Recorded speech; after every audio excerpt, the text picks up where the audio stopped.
的愁，这一次握紧命运绝不低头。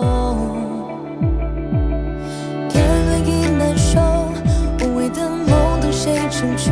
风雨聚散，孤帆摇曳的浮游。身份在荆棘中孤身的花朵，鲜艳被刺破，却让我渡边界上出逆风飞翔的轮廓。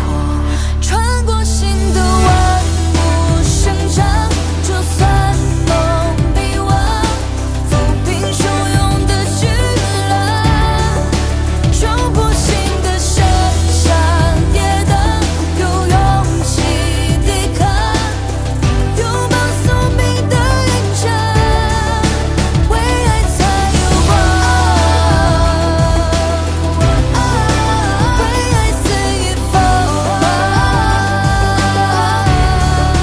穿过心的万物生长，有勇气抵抗，拥抱宿命的延长，为爱才有光。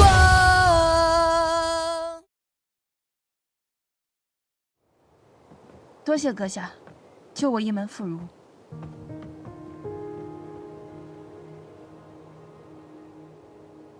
谢你自己吧。走。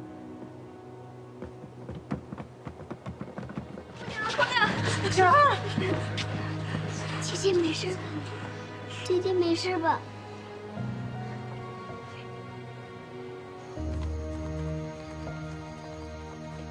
哦，这人死了，线索咱也断了。挑几个能干的人，跟李侯、郑虎一起，轮番守在院子周围。今晚的事情，别再给我说第二次。是。什么意思啊？今天晚上咱们当护院是吗？谁让咱老大新江上的人在这儿呢？谁呀？当然是他妹妹了。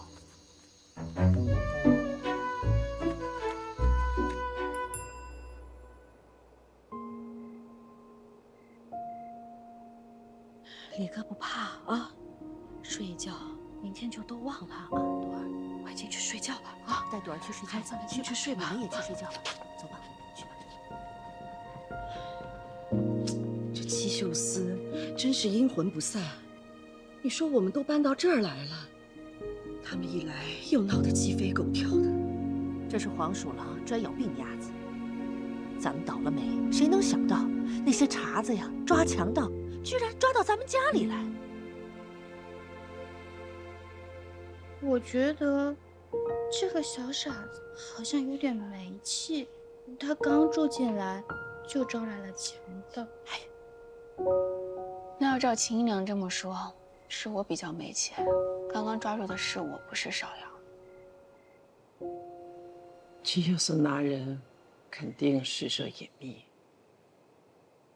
行了，以后谁也不许提这件事儿。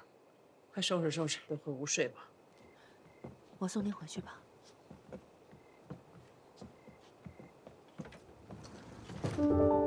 你们快回去休息吧。我要不在这陪你睡吧。放心，快去睡。姑娘，你早些休息。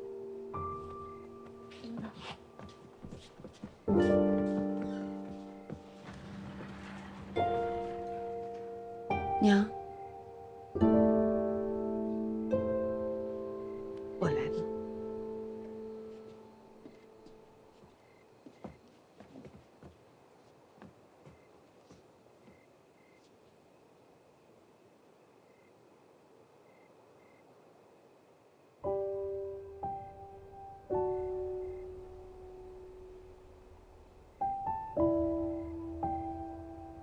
你说这得多疼啊！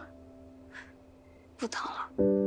你莫哄我了，怎么可能不疼呢？那日我消红过，手上只削了一个米粒大的伤口，就疼到不行。你这怎可能不疼？母亲还会削红果，我都不知道。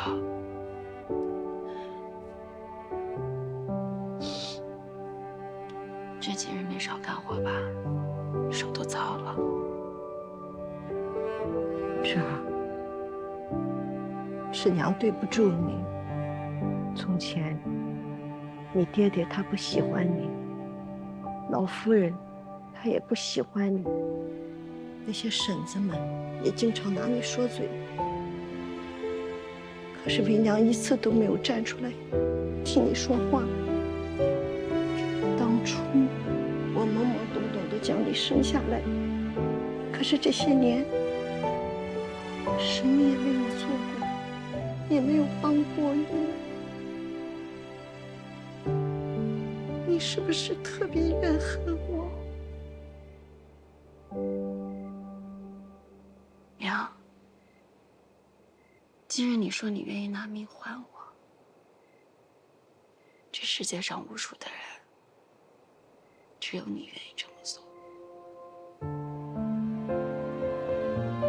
有这句话就够了。芷儿，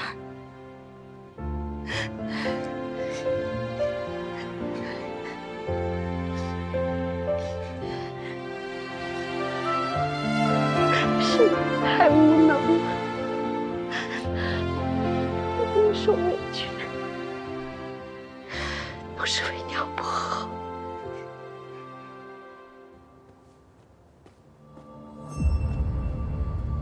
头，从他衣服里搜出来的。此等身手，值这个价。下得起这样本钱的人倒也不多。申请的那个，好好审一审，千万别叫他死了。是。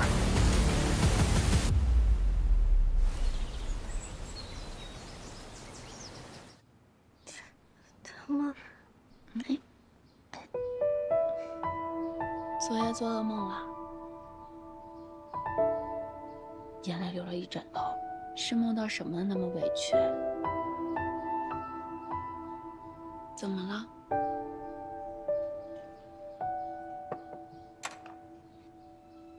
二姐姐，以后再有坏人来，我肯定能保护好你的。好，真的，家里人那么多，你不能死。我有我哥，还有你，还有娘。娘，她已经死了，我就只有我哥和你了。放心，我知道芍药会保护好我的，我和哥哥呢也一定会保护好芍药的。哎，姐姐，我好想你。我昨天看你娘和你的时候，我就好想他。我不能跟我哥说，我跟我哥说，他也会难过。那以后芍药想娘娘就跟姐姐说，我不会告诉哥哥的。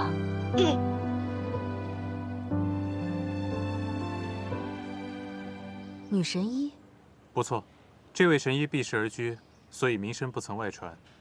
而且他专治这种疑难心疾，我也是求了好久，他才勉强答应让芍药住下调养的。我担心芍药住不惯，这又不能让她在家里住吗？是要养生的时候再带去吗？萧姨，芍药这个病呢，最忌讳的就是奔走繁忙。我已经决定了，让她先调养半年试试。好，那你父亲那里，我去解释。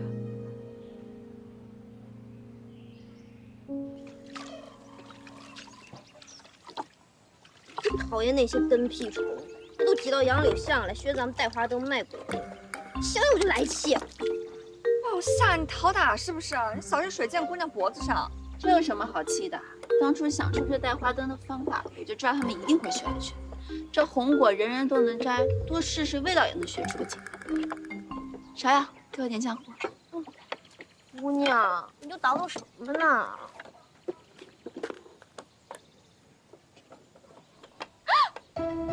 你把连根山海经给撕了！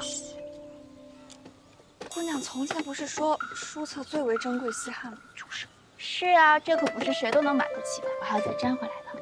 芍药，过来，看看。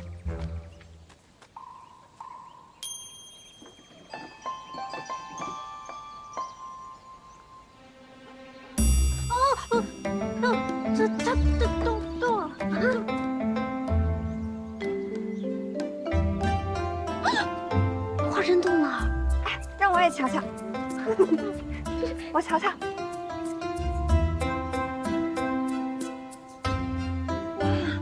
我也想看。哎，姑娘，这是不是就跟之前那个什么走马灯差不多？就你聪明。姑娘真厉害。不过姑娘身上还有伤，做着变戏法的木香，倒也不嫌累。他那是难得乐在其中。自打离开府里，他就再也没有做过这些稀奇古怪的玩意儿。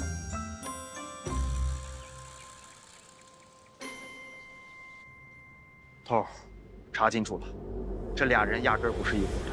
也就是说，谷主重金聘请了2个江湖人士，就为了把事儿办成。这是活着的那个留下来的，他们都没见过谷主的模样，只靠书信来往。董大、芍药、兰苑火灾的旧人。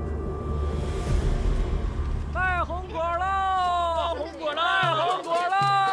小伙伴们，快来看呀！卖红果喽！红果，红果，有没有红果啊？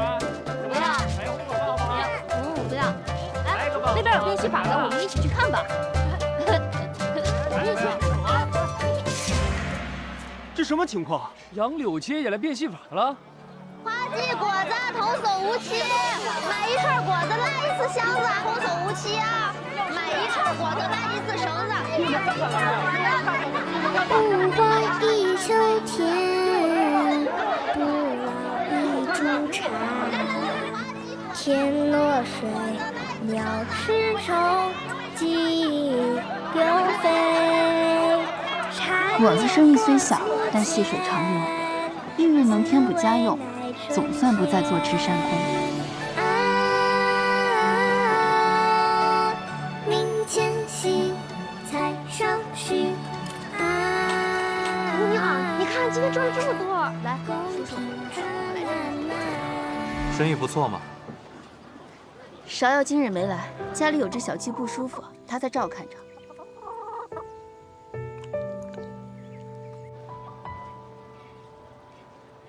我这几日脖子不太舒服，不能见风。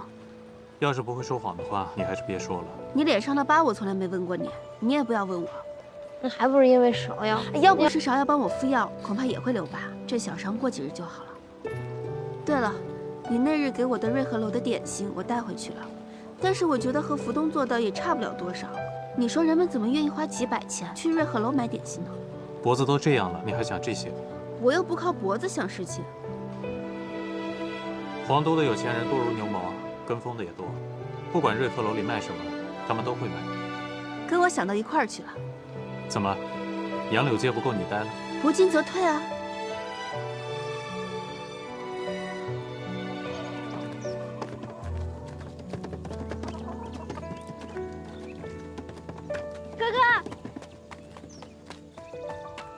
哥哥，你看，泰姆教我缝的小鸡。泰姆。啊，就那个长白头发那个，是我祖母。那我先进去了，不打扰你们兄妹俩讲话。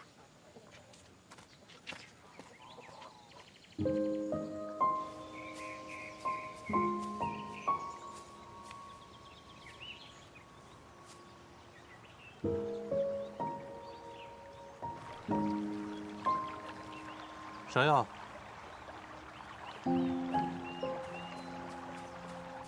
芍药，在这开心吗？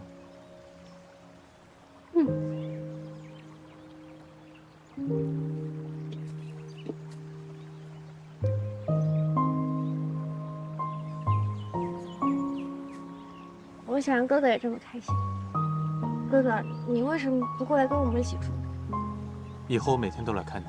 也来看花姐姐，她很喜欢你。你听谁说的？你们俩在一起的时候她就很开心，因为她喜欢你，就像我喜欢你一样。她也很喜欢我。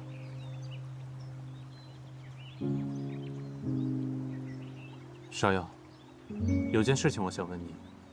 王府里有个叫董大的仆人，你知道吗？他来找我说话过。他跟你说什么？很多很奇怪的。他说我娘死的时候，什么人来什么的。那你怎么跟他说的？我不知道，我很困，然后睡着了，就着火了。他听不出，他问不出，他走了。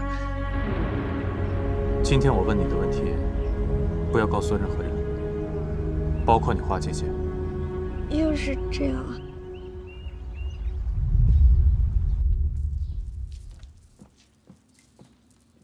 王爷，府里的董大忽然不见了，这几日他们满城里找也没找着。他都一把年纪了，人好像也糊涂了，由他去吧。是王爷。见过世子。您找我？你那些说死啊，偏偏王妃还可以。你到底把芍药弄去哪里了？到底要做什么？她现在人在哪里？她现在有人陪，也有地方住。这外面还有哪儿能比得上咱们王府呢？可她在那儿比王府开心千百倍。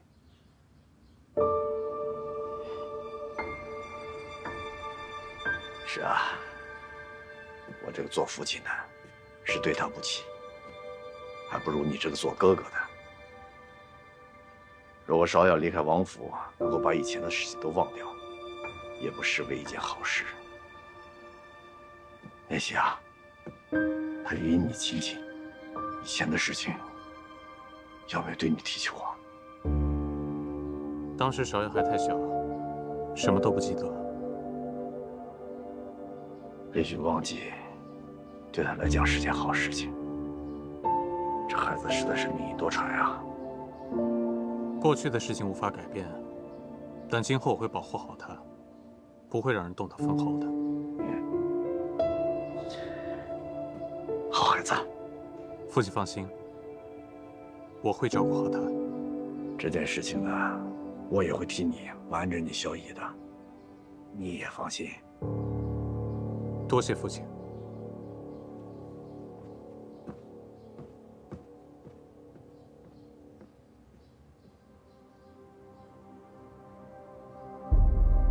怎的又买10盒？还一买就是200个，还有什么金纸银纸，都采买来干什么呀？不写清楚，别想在我这儿领走一个大子儿。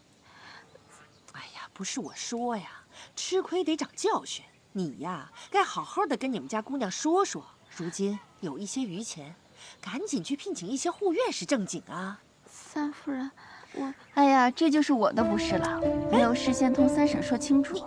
你又要折腾什么呀？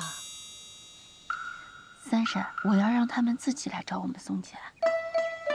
不行，你就相信我一次，我已经做好局了。好吧，你且试试，但只能1个月，不然再多就兜不住了。那至少半年，3个月，真的不能再多了。多谢三婶子。你这丫头可真行。有伤在身，你就好好养着，感情躺在床上还琢磨着挣钱呢。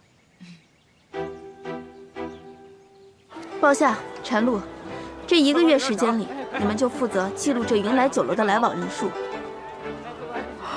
客官，2位是吧？哇，真是。慢走，欢迎再来。哎，客官，里边请。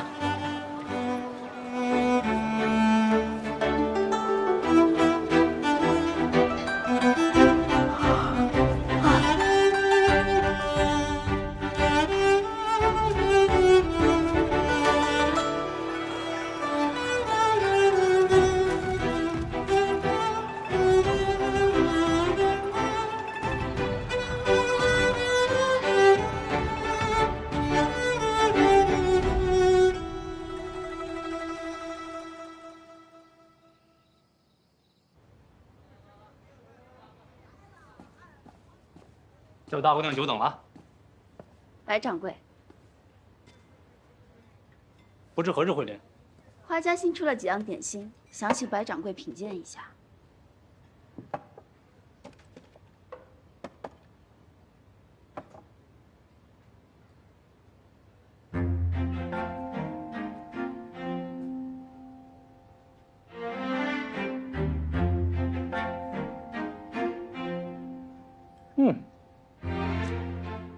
你家这位点心师傅，他不光手艺了得，更贵在他有一层巧思在，不知何处聘来的高人。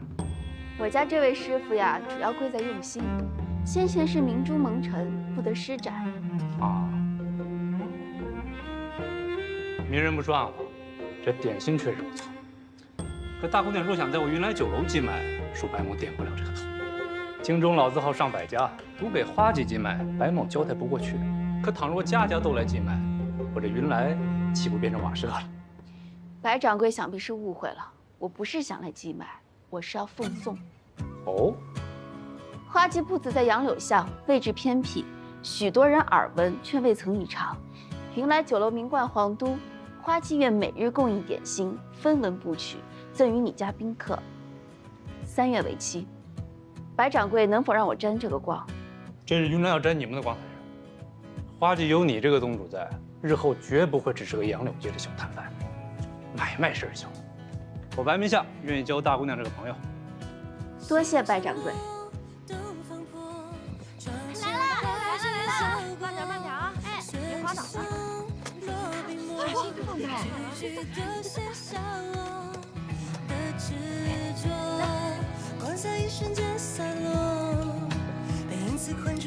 小心啊，小心！来，放下。来，小心。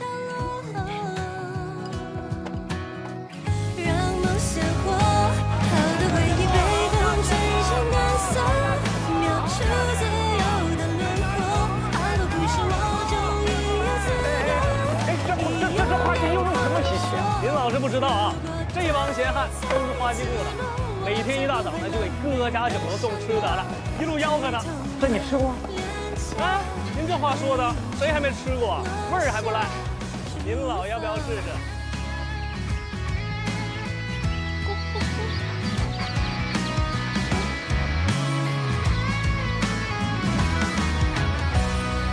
好多曲折不回头的走过，蜿蜒成灿烂星河，好多美好终于不再从我，是风景一套错。如果时间会有颜色，我的故事已经斑斓着，吹着风，走吧，倔强的，走吧，走吧。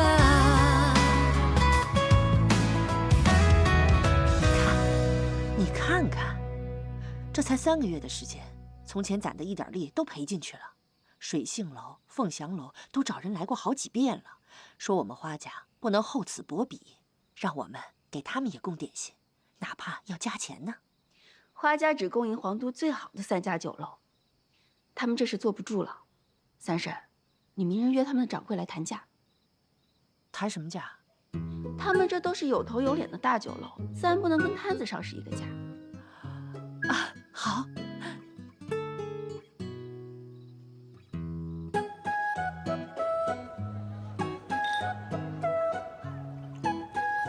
花大姑娘不必开尊口，我也知道你为何而来。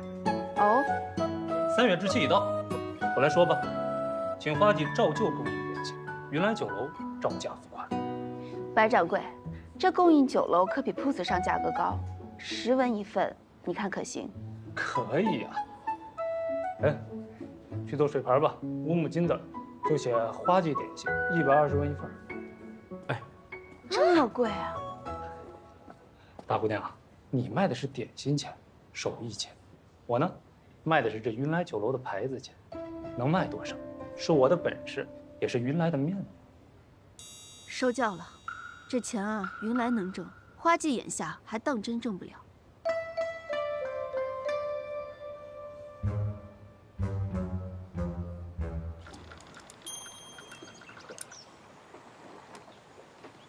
算什么呢？自从在酒楼寄卖点心，赚的比以前摆摊多得多。但是光靠这些酒楼，终究不是长久之计。所以等攒够了钱，我要让花家有自己的铺面，真正在皇都立稳脚跟。你见多识广，怎么不说句话？你心里必定是已经有答案了，又何必问我呢？那除了你，我也不知道能问谁了。母亲他们不懂，三婶只会泼冷水。那你怎么知道我不会泼你冷水？你敢？你要是真想好了，就去做，我相信你。哥哥，花姐姐，啊，太母给我做的，她教了我，还给我编了辫子。那你学会没有？没，但学2天就会了。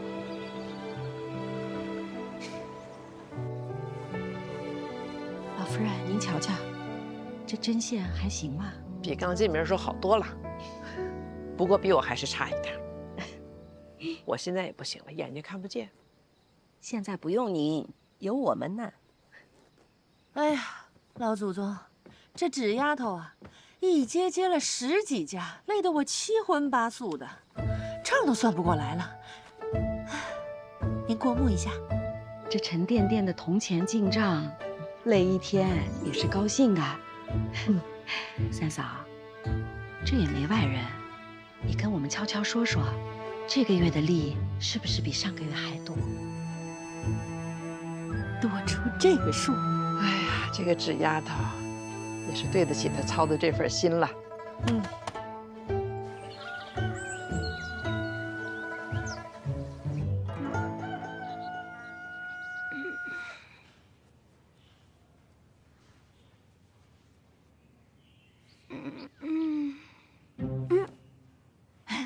李哥，李哥，该起床洗脸了。快点啊，一会儿还得背书呢。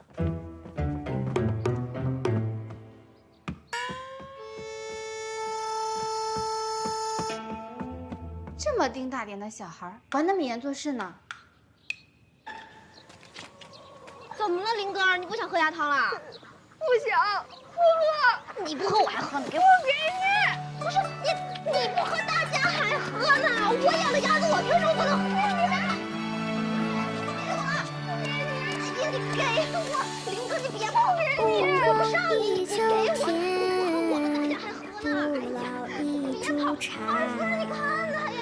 天落水，鸟吃虫，鸡丢飞，茶叶或粗浅，滋味乃春天。啊，明前夕，菜上须。啊，公平春烂漫。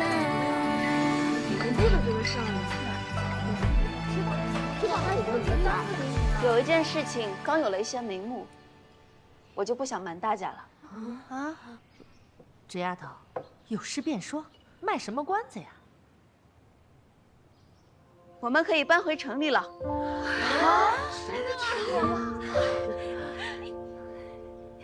太好了！咱搬到哪儿去啊？这半年来的进项可以回城里租一个宅子，虽然比不上原先府里那么大，刚好住得下。房子你看好了吗？都看好了。这些攒下来的款子，如果不租一所院子，也可以开一间铺子。只不过，如果先办一项事情，另一项就要缓个半年左右。我想着这些钱是大家齐心赚来的，少不了大家一起商量。哎呦，依我看，还是赶紧搬回城里要紧。这荒郊野外的，哪能久住啊？不说别的，就说上一次那个歹人闯进咱们的庄子，哎呦，你说在城里，哪能出这档子事儿啊？是，三嫂说的是对的。现在我想起那件事情，还吓得这心砰砰跳。是，三夫人说的是。那要是再缓半年的话，就立秋了。那孩子们，老夫人总不能挨冻吧？好婶子，咱们现在的钱哪能住得起高墙深院啊？哎呀，罢了，矮墙浅院也能住，只要是比这里多出几间正经的房舍，还有呢，再雇几个护院，这样就好安心住下了。是啊，到那个时候，玉娘的孩子也落地了，就有新房子住了。好，那既然大家这么说，那咱们就这么定。呀，我的姑奶奶，你就别慢条斯理的，宅子赶紧定，护院呢也要赶紧请，这就去跟我付定金。这挑好的宅子呀，可不等你。煮熟的鸭子，别让它飞走了。走走走走走。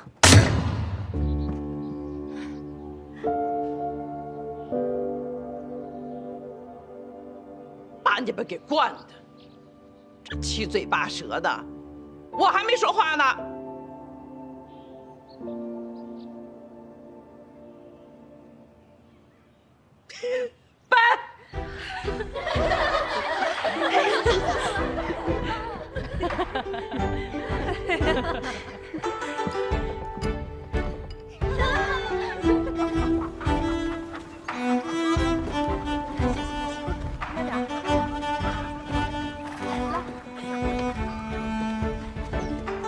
老夫人，一切都安排好了。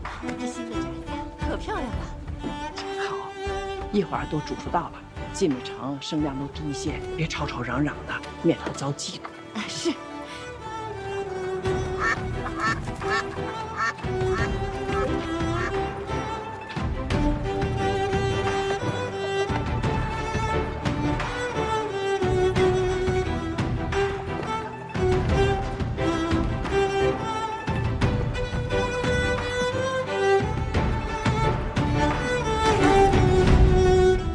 四婶，太胡闹了，你还能干这个？也不能整日躺着嘛。哎，动作都你跟快点啊！三嫂下定钱回来了，快。有件事情我得给你赔个不是。怎么了？我顺道去赎那17坛酒，可是那掌柜支支吾吾的说酒被赎走了，我怎么问他也不肯说是谁。总之是我去迟了，辜负了四叔的一片心意。原来就为了几坛酒，跟我说上这片酸话，说是你四叔在，也要拧你嘴呢。左右等他出来了，我就可以还四叔的礼了。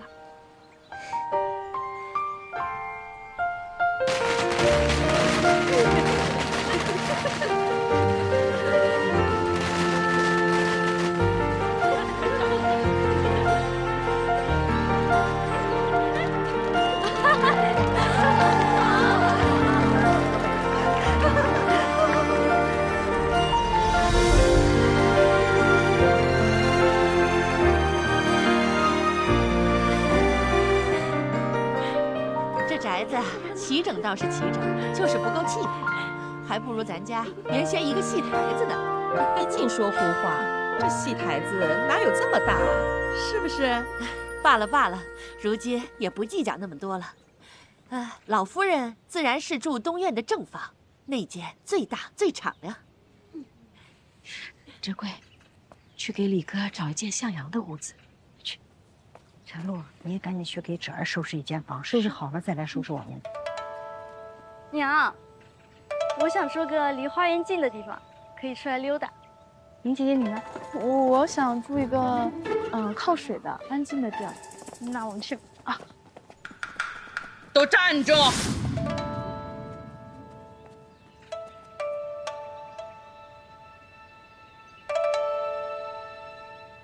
侄儿，你先挑。该的，该的。你先挑间屋子。事繁人忙，若住得不舒坦，要睡不好觉的。婶子、妹妹们都挑完了吗？哎呀，纸丫头，你不用管我们，你就敞开了挑。便是住到我们头上，我们也没有半句怨言。三嫂，越说越没正形了。纸丫头，你可要好好的顾惜自己，只有你好了，咱们家才会越来越好。对了，给老钟单拨一间房子，人上了年纪要住得舒坦，这些日子多亏了他了。是。太母，那我呢？我住哪？你呀，在我旁边就选一间就行了，平日里省得你东奔西颠的。没事了，上我房里来陪老太太说会儿话。玉娘呢？啊，再挑一间暖和向阳的房子，让玉娘踏踏实实的住着。多谢老夫人了。唧唧挨挨的住了这么长时间，又忙又累，也没什么可吃的，这可怜劲儿的，一句怨言都没有。如今日子又好了，老夫人还说这些做什么？回想起来，大家挤在一个屋檐下睡了那么久，倒也亲热得很。要是玉儿还想念那样的过法，有什么难的？等明年避暑的时候，再回去紫黄居。到了明年就派辆马车把三嫂一个人给送过去。我看行。不行，我才不要去，玉儿去，玉儿去。赶紧收拾吧。走吧，走吧，走了，走了，走了，走。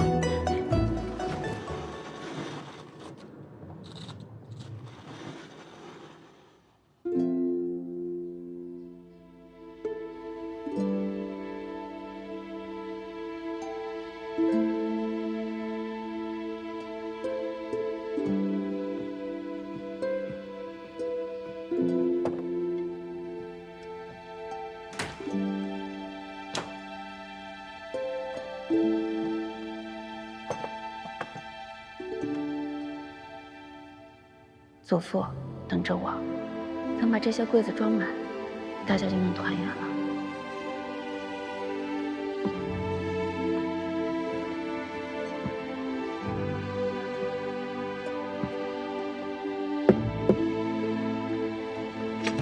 祖母，你怎么没去休息啊？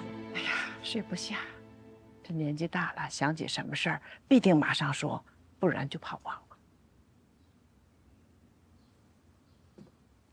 你是不是觉得我们家最苦的日子已经都过去了？人呐，在最绝望的时候，什么恩怨都可以放在一边儿。可一旦吃好了、穿好了、再住好了，七七八八的事儿又翻江出来。所以说，顺水行舟未必比逆水容易。从现在起，才是我们最难的日子。往后，你要更辛苦了。孙女不觉得辛苦啊，以前在宅子里待着，总觉得没有劲、无聊，那是因为日子不是自己在过，身不由己。如今虽然事事操心，事事都要自己管着，我倒觉得每天都很新奇，充满了干劲。事情一件一件做呀，也总能做完的。啊，那这么多事情，你要先做什么呀？我想着现在宅子也搬回来了，我想让柏林部里他们继续去读书。我拜访了最好的私塾，让他们先去试一试。那为什么是这件？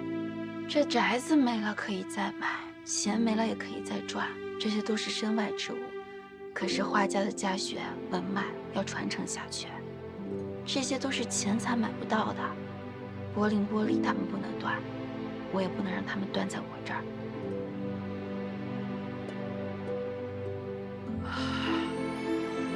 这43口人，不知道他们现在都怎么样了。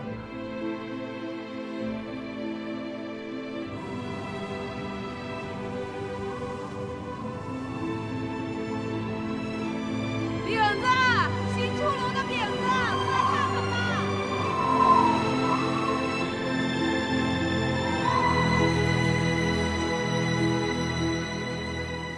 吴姐，干粮买回来了，您吃一个。啊，我不饿，你吃吧。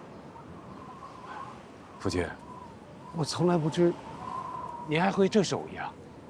你们这些小子，从来没过过穷日子。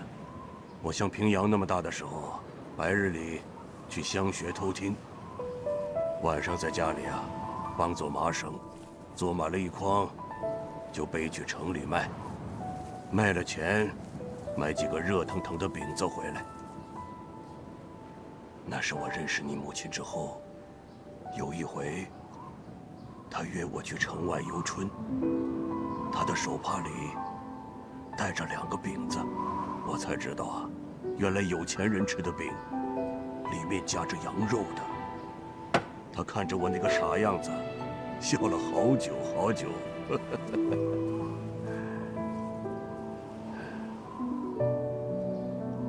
真不知道他们现在怎么样了。爹，你就别担心他们了，有娘和侄儿在，他们肯定过得比咱们好，好歹窗户不漏风嘛。大哥，给我扔个饼子呗，我饿了。想吃啊？自己买去。大哥，我这忙了一天了，快！老大，来，接着。好。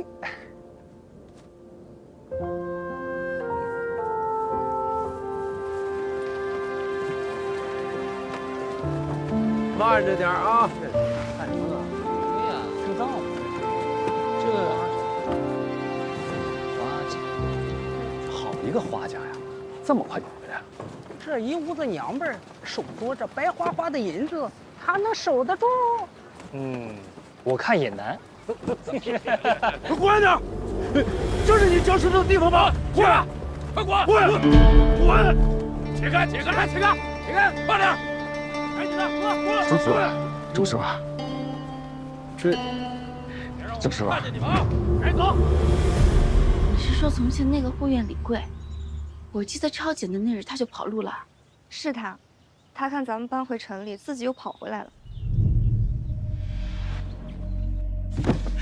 小的对不住姑娘啊，对不住花家。当日我是想回来的，看在府上已经被封了，我不知道您和夫人都去哪儿了。累人还病在床上，小女儿还小，我唯一的儿子还在乡下侍奉老父，我实在是，哎呀，实在是。快起来吧。哎呦，这趋利避害是人之常情，我明白。姑娘真是宽宏大量啊！小人是个粗人，有话直说。姑娘，你千万别动气。这皇都城啊，并非是个太平的地方。你能在短短的10日攒下这花团锦簇的家业，谁人不知，谁人不晓啊？这乡里乡邻的都看着呢。光是那香龙，都搬进来多少趟？我一听说三夫人要招护院，我马上把兄弟们全招回来了，都是原来府上做过的老人。若是姑娘需要，您一句话，我们赴汤蹈火。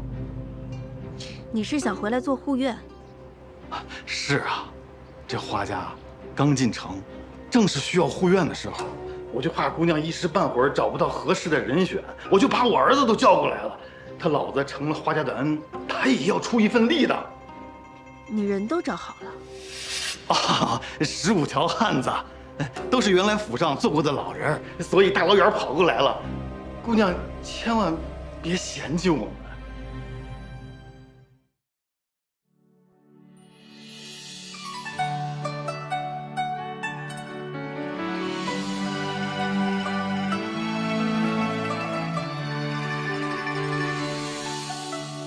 不荒一秋天，不老一株茶。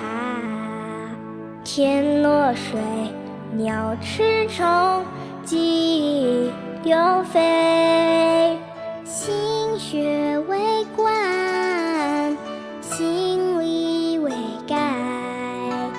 茶叶或粗浅，滋味乃春天。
雪。